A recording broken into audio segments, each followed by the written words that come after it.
It seems like it's about every week about getting hacked. Target was a big one that we paid attention to recently. Democratic National emails that now a new book is exploring cybersecurity threats and what is being done to stop them. It's called Hacked: The Inside Story of America's Struggle to Secure Cyberspace.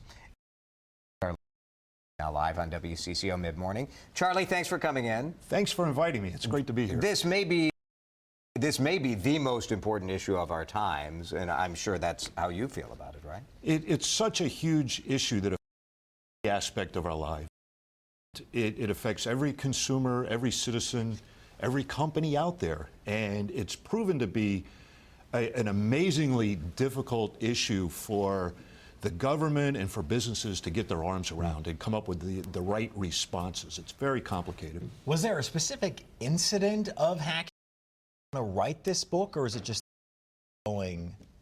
I cover a lot of policy areas in Washington, and it kept seeping into everything. And you would see it in every sector, whether it was energy and the environment or transportation. It was popping up in all of these different places, and it made sense to take a systematic look at what the government was doing and what business was doing. And the book is pretty much the result of how they're trying to cope with this, who's trying to make the policies, where the problems are, and where we might go from here. They're trying, but are they succeeding at all? It seems, as watching this, it sure seems like they're failing. Right, and that's a pretty common perception, and it isn't a wrong perception.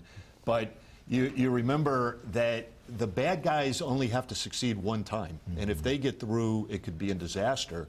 Companies have to secure their systems every day, 24/7.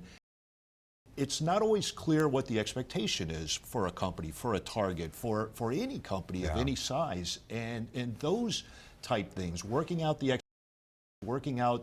where the expertise is. We're very much at the beginning of this, which makes it an exciting time, but also a very dangerous time. You know, we're seeing this on a large scale. As a person, should the everyday Minnesotan be worried about something like this? Well, the bad guys out there are trying to get at your credit card, your medical records. Medical records is a new one where Get out of that. Why do they want it? well, if you think about when you go to the doctor or you get medical services, you are giving them so much information, and it's everything from your credit card to your Social Security to your history, your personal history, your credit history. It all goes into those databases, and sometimes People you don't think about give that. so much information away. Right. I think it's with not giving the government too much information, but we give away to any corporation that wants us to fill out a form. There are a lot of people in Congress and in government who try to make that point. I mean, the government is wrong. Like, we shouldn't be giving. Also, I think people have to take a little responsibility themselves too. Absolutely. There's, cyber hygiene is the main thing, and no one's a citizen to spend a tremendous amount of money, but do things like strengthen. Change your passwords. You don't have to change your passwords every month. That's probably counterproductive. Right. But use something. Use a good password. Yeah, Don't use 7777. So we heard so much about the DNC WikiLeaks situation, and the immediate response was, "Oh, it must have been Russia." Right. Why was that?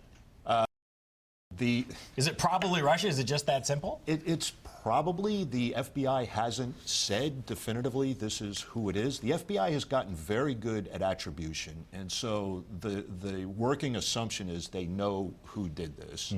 Not entirely clear why. The thing about Russia as a government doing this that always a bit of pause was that in a lot of ways it was just such a blunt instrument, and in a lot of ways a very it did inflict pain on the victims and all of that, but it wasn't a very sophisticated type of operation that you would sophisticated intelligence service like the This was using a jackhammer. This was a Exactly. very dramatic thing. You're in Minneapolis for a meeting of the Presidential Commission on Enhancing National Cyber. Your reporting and this book helps focus attention on this important issue. I hope so, and I think spreading the word and making people aware and think about it is really key. The book is called Hack: The Inside Story of secure cyberspace. Charlie Mitchell, thanks for coming in. Great. Thank you very much.